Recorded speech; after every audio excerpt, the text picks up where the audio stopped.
Thank you so much, and thank you to all of the work that we've already seen this evening. It's absolutely extraordinary. And thank you, Lara, for having me back to judge for a second year. On the whole, I don't really like prizes, and I think that the concept of winners and competition should perhaps be left to something like football, or that they are a kind of necessary consequence of administrative procedure.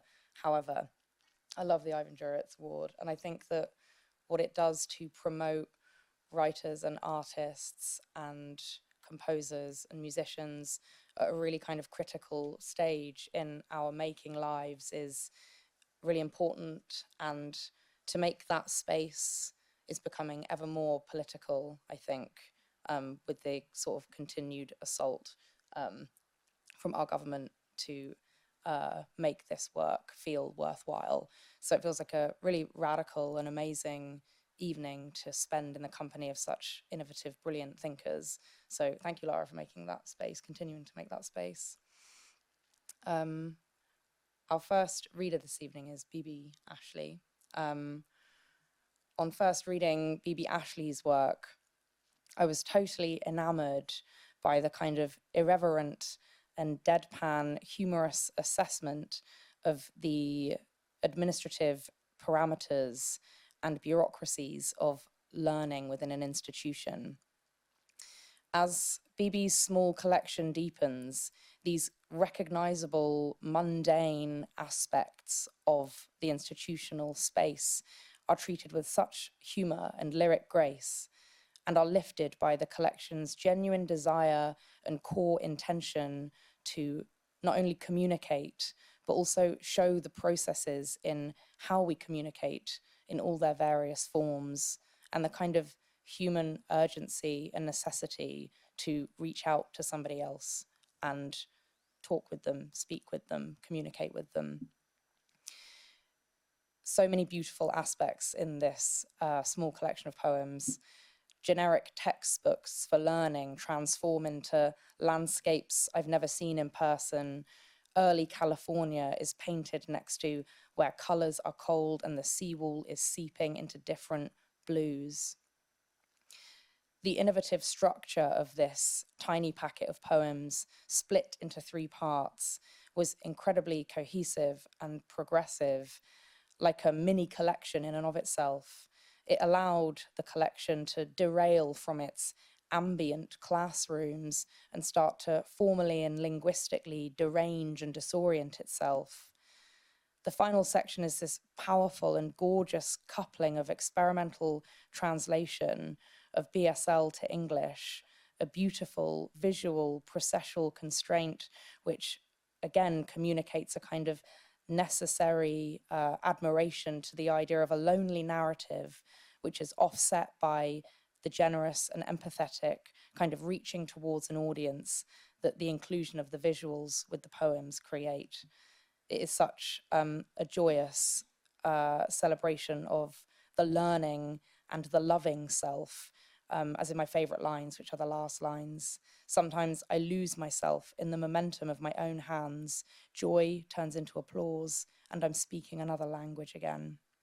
Sort of Bebe.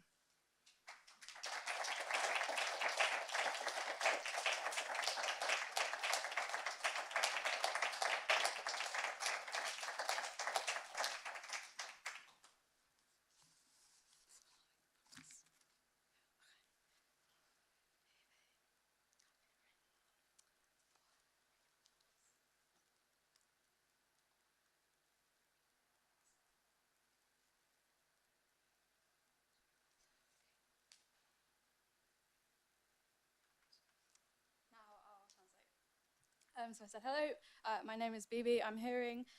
Before I read, I want to sign because this project started with sign language, so I think it's important to recognize that. And also I believe that everybody should learn sign language. Now I'll translate.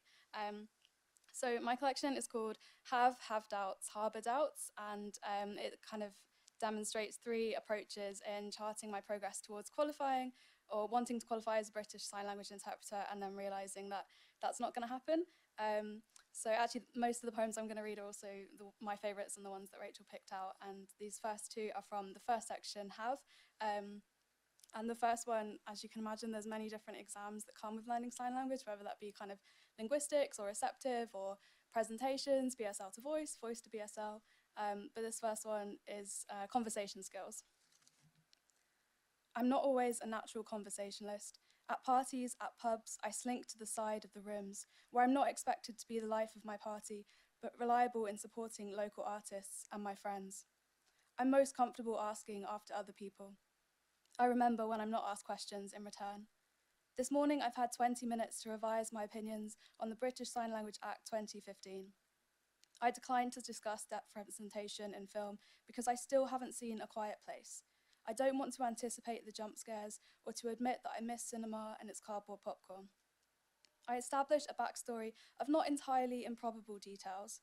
I'd been unhappy at the rain this morning, but was taken aback by the now beautiful sunshine over South Belfast. I slept well. I will have to leave early to catch a train. Waiting to be let into the virtual examination room, I jeopardised my phonology with honey and lavender hand cream.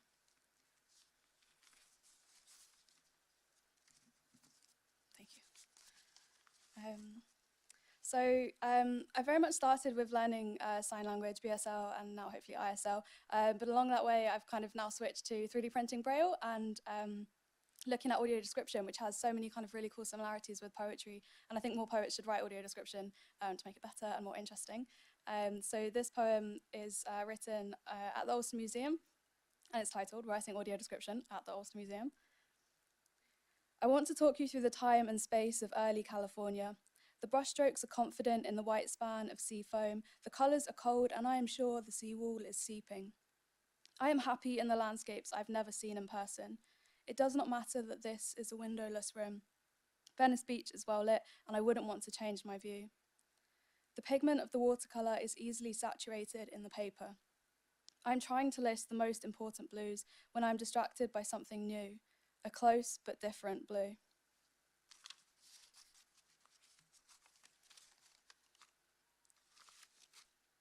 So as Rachel said, the final section is a sequence, and it's an experimental translation that started with a video of me signing in Coney Island, County Down, which is this very rural beach, really lovely background. And then I used the kind of timestamps of the videos to generate this kind of linguistic and personal narrative that kind of like interplay with each other, and it's become one of my favorites. So I thought I would read a couple from that section. Ready? To ask a question, I raise my eyebrows. Anticipation is my least favorite emotion. Hello is the first sign everyone learns. Even in the beginning, we are trying our best to be understood. Over time, we become more conversational. So many things have happened since I started writing this that I can't remember what you already know, or what I want you to know. The most important thing to know is that I've nearly always wanted to become a sign language interpreter. This longing has been at the periphery of everything I have done.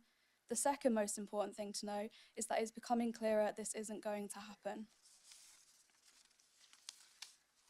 Can you see, behind in the sea, people are swimming? In this language, sea and sea are not homophones. This was filmed before the resurgence of sea swimming and written before I moved closer to the sea. It was a shock to see people trusting themselves in the water on the early cusp of spring.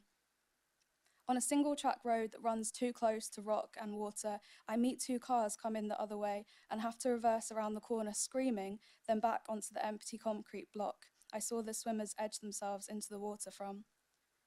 I leave the car and sit on the ledge, my feet just shy of the lapping water, the rough rock pushing grass and gravel into the back of my thighs. The men swim around the island and at differing speed hold a conversation about the northwest anchorage. I have not been able to swim underwater for years. I do not trust my brain to remember to take a breath and hold it. I try not to watch and instead envy the day-old croissants freshly buttered and set out on the fold-up wooden table, bleached by the salt water. There is a subtle but significant difference between happiness and joy. The bigger the movement, the more likely I am to express joy. I often keep my joy contained. It has been days since I've spoken to anyone else. Luckily, the days are short. I bundle myself under the winter wool blanket on my bed. I close my eyes. I listen to the voice notes my friends have left me on speakerphone. Their voices fill the stillness of the floorboards, the silence of the doorbell.